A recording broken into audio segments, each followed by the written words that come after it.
Have you had time to reflect on the midweek performance? Yes, yep. Pretty much straight away. Woke up the next morning after a little bit of sleep and went through it. So quite clear in my ideas and thoughts for the next game, because that's what it's about. It's about the next game, and we have to prepare for the match tomorrow. That's the reality. But there's things 100% that we need to do better, pretty much across the board, and more urgent. And that's what we have to put in place tomorrow. You've been progressing in the Scottish Cup, but no league wins in 2022. What do you think is going wrong? Is it just small margins, or do you think there's a bigger issue at all? No, it is small margins, 100%. We well aware of all the things that we see the score line, and this is when we win, even prior to Christmas. And then we look into the finer detail of the games and how we won and how we kept clean sheets, how we score. So we're well aware if we dip from those things. In general, we haven't. We just haven't been on those the final moment, both in our box and in the opposition's box. That's the reality. So I watched the game. Our general play was just okay, if at best. Wasn't terrible, but it was nowhere near the speed and pace that we play at. But you saw from the game we still had the best chances to score, which we didn't take. And that's the reality. We can break it all down to, I can get really tactical if you wanted to, and go information overload. But you have to score when you get the chances to score. That's the reality. And in a minute, that's been difficult for us. But we still feel the opportunity is there. It's still in our hands with the games that we've got to finish in the top half of the table. Yeah, do you feel there is a massive opportunity? Obviously, you're down in 7th at the moment, but if you win at the weekend, you could be up to 4th. There's only 4 games until the split. Is there still a massive opportunity to get in that top half? Yeah, but I'll bet I'm not the only manager thinking that. That's the reality. So, but we look at it. We're 2 points off 4th with 4 games to go to the split. Would we have taken that at the start of the season? 100%. We'd have took that opportunity. And it's about looking over the previous 20 odd games and how many points we've got, and we've got ourselves enough to be in contention. So that was the target at the start of the season, and it's still there for us. So I like to sort of judge our progress, our success, our failure at the end of a process rather than halfway through it. So when we get to that split, we'll look. And then when we get to the end of the season, we'll look again.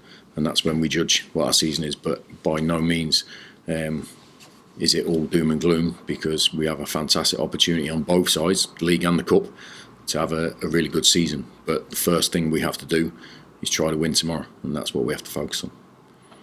What have you been in? Obviously, in football a long time, you've been in situations like this where you think things are going well enough, but not quite getting over the line to get those wins.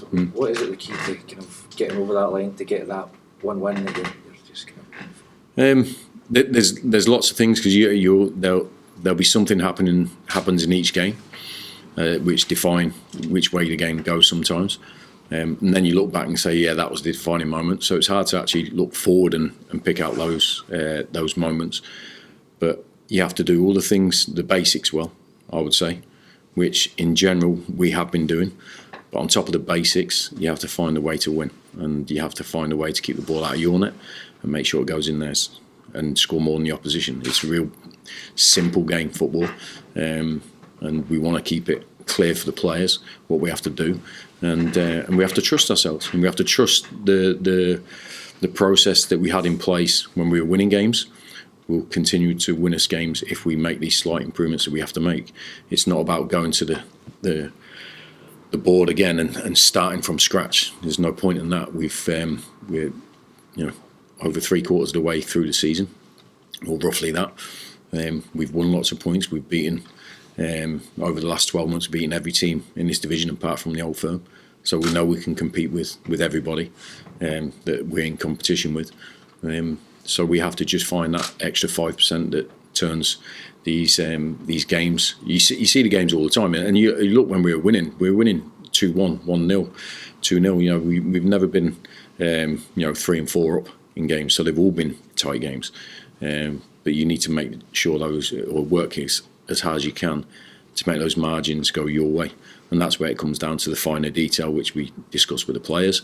The thing that we know and we is in our control is we know where we have to improve. We're not looking at it and going, okay, what do we have to do? We know exactly where we have to improve, and that's what we'll have to work on the training pitch when we can get out to train and make those improvements quickly, because obviously the games are coming thick and fast. Do you have to guard against maybe the players? It starts to become a mental block about this win, or maybe they start to overthink things? Is that so you have to guard against it on the training pitch? Yeah, I think overthinking things is a danger, without a shadow of a doubt. At the end of the day, you go into a game and you try to take on a load of information, but players that are 20, 25, 30, they've been playing football for 15, 20 years. And the game's the same. There's 2 goals, 1 ball, 11v11. So they've been playing it all their lives, every day probably, since they were 8 or 9 years old. So, you have to sort of let your instinct take over as well. So we have a clear idea of how we want to play. But, I think you can overthink things and make things complicated in your own mind when you're trying to find solutions. So it's my job and my staff's job to make it clear for the players where we have to continue. And we have evidence that it works, because we've won a lot of games this season and against top opposition. So we just have to trust what we've done before with these same players will work again. Graham, what positives can you take from previous games going into tomorrow's game? Well, like I say, we're in this position, and we've since Wednesday night. Prior to that, for 5 months, we've been in the top 6. So that gives us confidence. We're in a cup quarter final. That gives us confidence. Like I say, we've beaten everybody outside the old firm. That gives us confidence, and the players are still here. So that's what we have to understand. That we know at the start of the season, we talk about this, that this season isn't going to be plain sailing. We are not going to go and win every single game of football, but you have to do your best. You have to stick to what we believe in and trust the process. So that's where our confidence will come from. And we don't have to have a magic transfer window when we bring in 8 players to change everything. We've got the players here that can win games without a shadow of a doubt.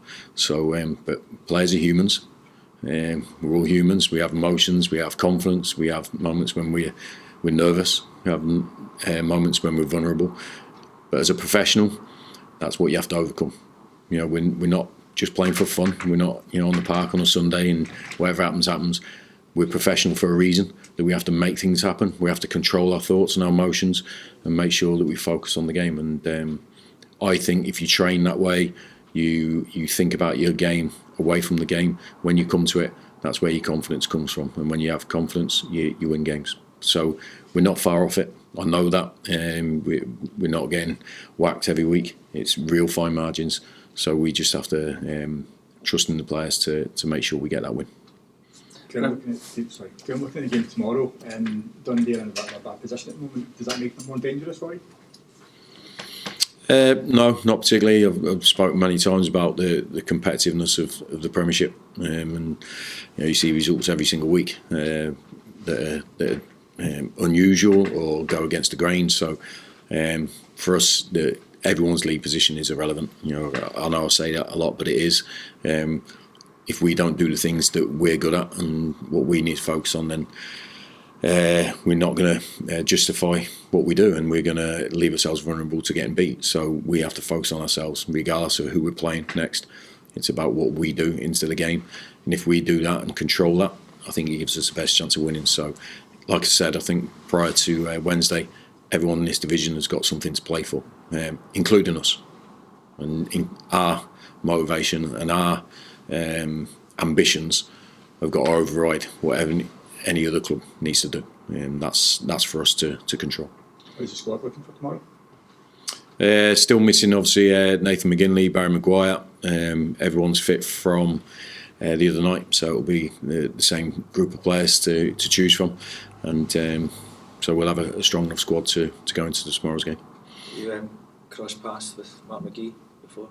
No, not at all. Obviously, he's managed here twice before, and so I heard a lot about him, but no, I've never come across him. So it'll be a new manager to compete against.